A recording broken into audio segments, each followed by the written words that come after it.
here tonight?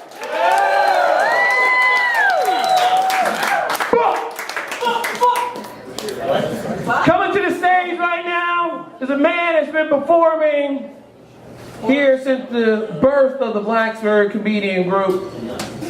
Recently moved to Roanoke, but we have a pleasure of seeing him here tonight. I want everyone to give a big round of applause for Antoine Wilson!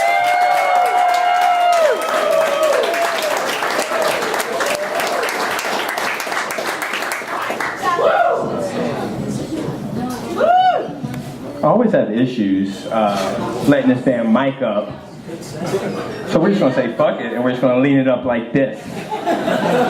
You guys look good tonight. Give yourself a round of applause. You guys look good tonight. Especially my man in the shirt and tie straight ahead. I need you guys to turn around and see my half black, half white brethren in his shirt and tie. And the thing is about that is it's too late for that just to be his work outfit. It looks more so like I just went to court for child support. I won, so I went to happy hour, and then I came to comedy club afterwards. That's what that outfit looks like. I'm proud of you. I'm proud. You don't have to be on Maury or anything like that. And I would say something about the black guy to my left. But any black guy who just has a hat just sitting on his head, like just sitting on his hair, he just said fuck it to life. He just said, you know what, fuck it, I'm getting ready. I'm just gonna sit it like, I don't give a fuck, fuck you bitch. Is how he felt this morning. And I'm glad that we had, you know what, fuck this mic stand. I'm glad that we was able to start with those laughs, because I'm actually kind of depressed tonight, because I just found out that I was being cheated on. I know, right, some sad shit. But I wasn't being cheated on by a girlfriend or anything like that. I found out I was being cheated on by my white friends.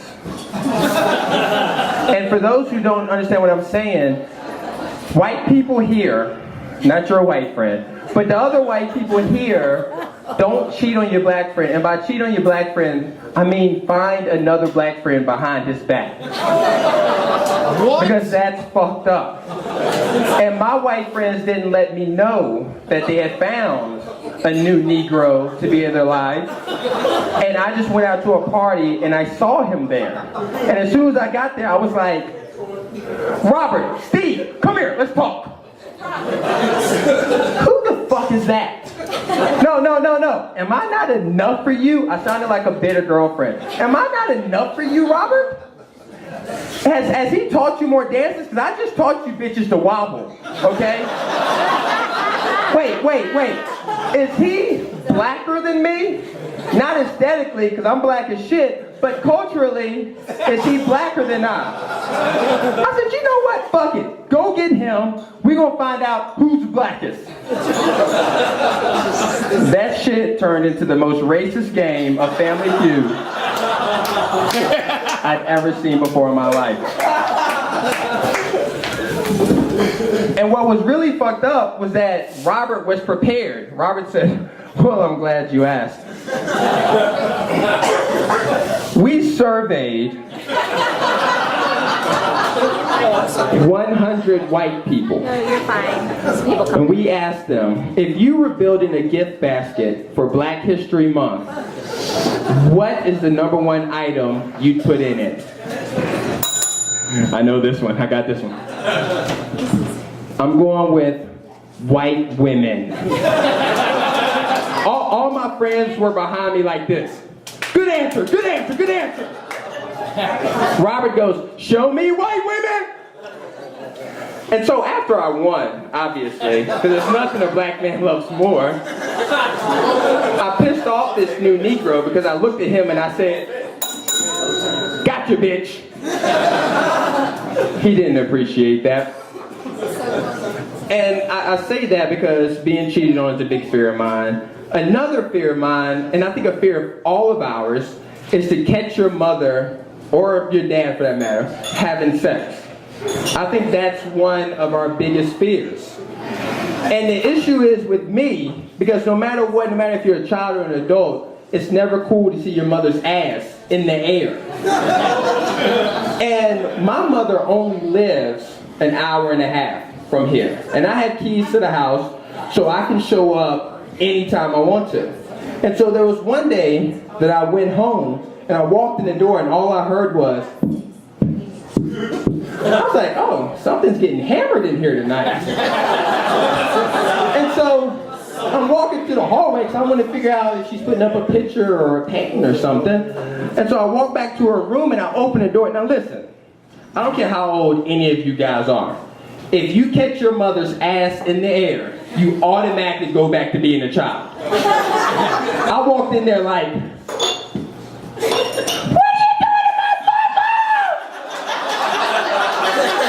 this dude was straight pounding the shit out of my mama. I'm like, get off of my mama! And what's fucked up is when I walked in there, he jumped off my mom, looked at me and goes, gotcha, bitch! It was the motherfucker from the party. He won because he fucked my mother. Which makes me think, does anybody else watch porn in here? Or is it just me? I was a girl that's great. Girls are always so sexy when they watch porn. No, I watch porn, but I just want to give you guys a tip.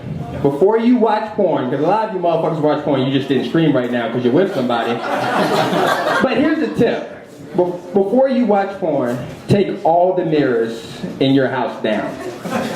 Because the last thing you want to see after jacking off to some anime porn is yourself. And it was kind of awkward just now because I couldn't say anime porn and not look at the Asian girl right there. See, he couldn't look at her either. He just dropped glass. Goddamn Sailor Moon. But that's the last thing that you want to see. And it even gets past that because... Alright, it's not that funny, shut the fuck up. But even past watching porn, the next concern is being addicted to porn. And that's where I'm at. I'm addicted to porn. And you realize you're addicted to porn when you're watching a scene and you go, damn, that's a good idea. And that's where I'm at. Like, I'll watch a scene and be like, I gotta try that.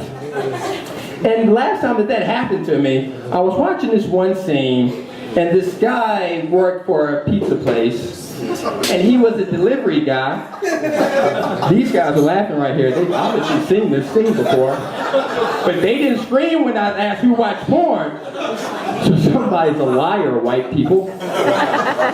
But for those who haven't seen it, he works for a pizza place, and he's a delivery guy, and before he delivers a pizza, he cuts a hole in the middle of the pizza, and he puts his dick right through it, just like this.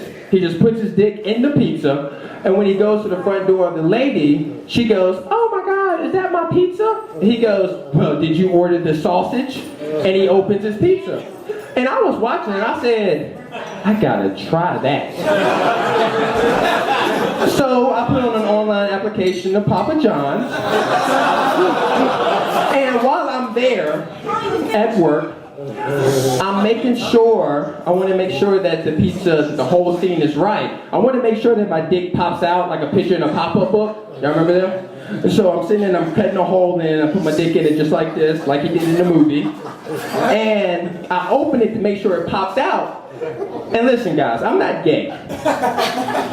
But when I opened that pizza box and all I smelled was Papa John's pizza, even my dick looked rather you know what? No, we're done with show and tell. That's enough. I think we just went too far with this conversation here. But I like for people to know me because being my friend, that's the number one thing. In order to be like, hey, it's Tim McGraw. Cowboys walk so slow with a purpose. All right, I'm about to do the showdown. I'm just kidding. We're still in the South. A lot of goddamn bridges around here and rope. What was I saying? Oh yeah, get to know me. And so, in order to be a friend of mine, you have to know me. And I give my black friends a lot of grief, but they know me. My white friends, they don't get me so much. And I know that they don't get me because they invite me to do shit that I have no business doing. Like camping. My white friends, hey, a brown person said that too. Oh, he invited you camping? You should slap the shit out of him. But the thing is, like, they invited me camping, and Anthony and I have mutual friends, and so they invited us both camping. And before we decided, we called each other up, and I was like, Anthony, are you going? He goes, well, I don't know. Are you going? Because I'll go if you go. Because we knew that statistically, our chances of survival were better if there were two black people. All the black people don't die in scary movies, okay? Somebody has to live. Somebody has to be the LL Cool J of this camping trip. And so we get there, we go camping, and it's really cool. The first 45 minutes are really dope. We get there, and we set up tent, and I've never done that before. I pitched a tent before, but I've never set up a tent before, and I learned how to do that, and then we looked, and we saw the horizons and the scene, and it was just beautiful. And so then we get back, and we have a head camper, you know. You always have to have a head camper on these trips, somebody who knows a little too much about the outdoors. Like, he can't have a regular job, because this is what he does. And our head camper's name was Nate, and I wish Nate was here tonight so I could talk about him to his face. But he pulls us all in and he goes, hey guys, we need to start setting up for the fire tonight. And I was like, well, Nate, I want to be involved. This is my first camping trip. What can I do? And he goes, Antoine, I want you to go get a kindling of wood. Hey Nate, I don't have my Rosetta Stone Outdoors edition. I don't know what a kindling is. He says, God damn it, Antoine, just go get some small branches. I said, oh shit, I can do that. So we all separate, and I go this way, and some of the other white boys go that way, and Anthony goes out in the woods. I mean, he's still okay. We still felt safe. And we're 10 minutes in, and all of a sudden we hear, ah! It was one of the girls on the trip. She comes running up the path to the campsite. Her back was straight, her knees were high. That's when you know you're scared as shit, when you have perfect form when you're running. She gets to the campsite, she's like, and we're like, Rachel, what's wrong? And she goes, there's a snake. There's a fucking snake down there. And try anal, you text all your friends and say, oh my God, she let me put her in the butt, she's the one. And so once you find out she's the one, you guys get married and you have kids, and you find out you have ugly kids. And that's my biggest fear in life, because it's nobody's job to tell you that your kids are ugly. And I have friends that may or may not have ugly children, and I'm not going to say that they're going to be ugly forever. They just haven't grown into their heads yet. It's still a little lopsided, but I try not to treat them any differently, guys, I swear. I'll go over and I'll pick them up. I'll pick the kids up and I'll hold them up like this. And they'll be like, Antoine, you should hold them closer. And I'm like, well, you should wipe some of this ugly off, because this is a new shirt and I don't want it to smear. But it's crazy. And at work, I work with kids, and so we talk about kids. And I actually work with two girls that are pregnant. And it got me to thinking, when did it become socially acceptable that just because a woman's pregnant, that a stranger can walk up to her and feel in her stomach? When did that become socially acceptable, that somebody could decide to appreciate your pregnancy by feeling on your belly? And how come that doesn't apply to titties? Because they grow at the same time. Am I right? I feel like as a grown man, I should be able to walk up to a pregnant woman and decide on my own how I want to appreciate the fact that she's with child. I should be able to walk up to her and be like, oh, so I heard you were pregnant. How many months along are you? Oh, healthy. We got a healthy one. Wait, are you having twins? I feel like I should have the right to do that. And I say that because I like titties. And I think everybody here likes titties. Everybody here likes bacon and titties. Right? That's what we love. And I'm partial to big titties. Anybody else like big titties? Wait a minute, so y'all like titties, nobody likes big titties? Y'all like Deansless titties, like A and B cup size? That's what y'all? Okay. I like dumb titties, D's and F's.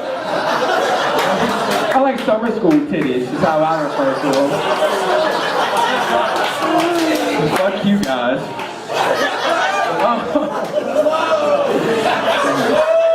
I didn't write that just happened. But no, I like big titties. I like titties so big that the girl can't bend over to tie her shoe because the titty just slaps her in the face. I mean, it's getting warm out here. I want the titty so big that before she leaves the house, she has to lift the motherfucker up and put deodorant under it because there's a lot of titty sweat when you walk across the drill field.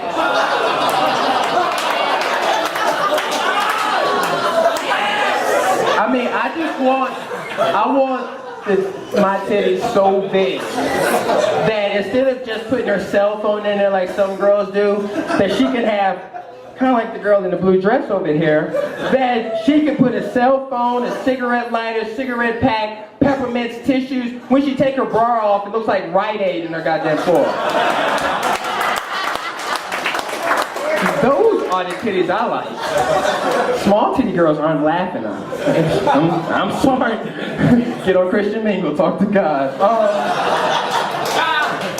But I talk about the people having kids and stuff, but I commend them because I know that I'm not ready to have kids. I know, because kids are really inquisitive. They ask a lot of questions, and I'm not prepared to answer the questions that the kids might ask me. Like, I'm not ready to be at dinner, and my son looks up to me and goes, "Daddy, when are you gonna stop beating mommy?" I'm not gonna know what to say. My first response is gonna be, "Well, that's up to mommy now, isn't it?" I don't think that's good table conversation for the kids. And it's funny. That's why I'm happy that I work with kids and I don't have kids. Because kids say the funniest shit, and they say some shit that you should probably reprimand them for. They probably shouldn't say it, but in your heart you know it's true. And you kind of want to be like, I don't want to be a hypocrite. There was one day at school, and we were talking about foods we like, and one of the kids was like, "Oh, I want some Chinese food." And then one of his friends goes, "Well, I don't like Chinese food. In fact, I don't like Chinese people." And so I'm sitting there, and I'm like, first off, how can you not like Chinese people? They give us Chinese food, which is always ready in 10 minutes, no matter what we order. If you would have told me Harry Potter was working in the kitchen, I'd believe you, because that's magic. And no matter sesame chicken or, never mind, this is going too far. But I didn't want to correct them because I don't like all people either. Like, I don't like black people. And you guys are looking at me like, "Antoine, you're black," and I'm like, don't get distracted, just focus. Pay attention. There's a lot of pressure with being an African American. When you're out with your, you know what, let me ask you a question. You with the, all of this, you know they say eating pussy grows your facial hair out, right? You stay down there. Anyway, I mean, it's all good, even though you're at a table with all dudes, so it kind of doesn't make sense. But anyway, do you have any black friends? How many black friends do you have? 2 or 3.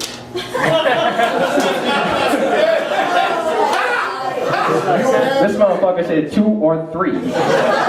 He goes, "I can name them if you want." I really just want you to have a couple. I have, have a few, but it's okay. You're probably a Republican. When you get the fuck out too.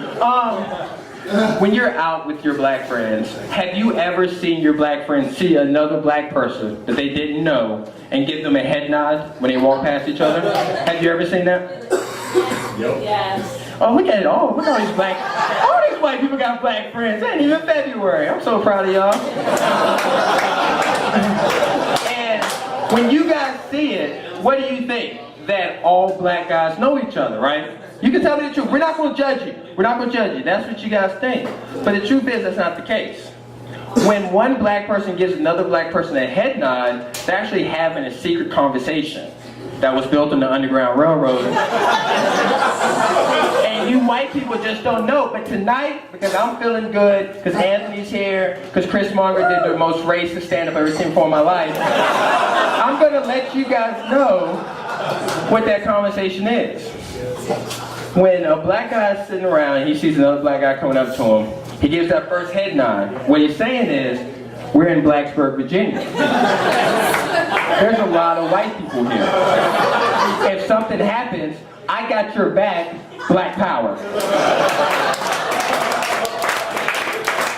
And when the stranger gives them the head nod back, what they're saying is, you damn right, I got your back, black power. That's how that conversation goes. To see, that's why I don't like black people. That's too much pressure for me. I'm not down for the cause that much. So when I met Anthony 10 years ago, he walked up to me and he gave me the head nod. I looked Anthony right in the eye and I was like, you better find somebody else, because I'm with them. And we always like to joke about racism and things like that, but racism still exists. It's sad and everybody just got quiet. It's so cute. Racism is still alive today, and I know this because I've experienced it recently on a first-hand basis. I was walking down the sidewalk and this old white lady was walking to... Well, you know what? For the sake of the story, let's give her a name. Let's call her, I don't know, Bitch. So, Bitch was walking towards me. And as we got closer to each other, she took her purse and she put her purse on the other side of her. And as we got even closer, she grabbed her purse and she clenched it tighter as I walked past her. And I saw that and I stopped and I go, yo, Bitch! Because that's her name in the story. I said, how dare you do that? How dare you see me? We get closer, you take your purse and put your purse on the other side of you. This is 2013. I mean, we have a black president. For now. Miley Cyrus is out here making twerking videos. Amanda Bynes is out here being Amanda Bynes. How dare you treat me that way? As if I still couldn't take that motherfucker from you.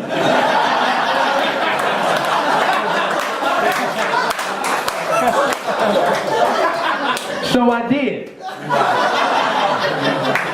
I took that motherfucker out of her hand and held it above my head because that's what Martin Luther King would have wanted.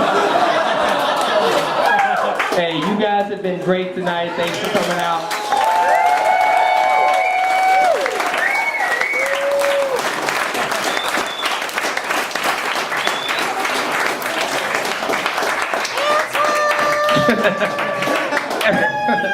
Everybody, please give a big round of applause for Antoine Wilson.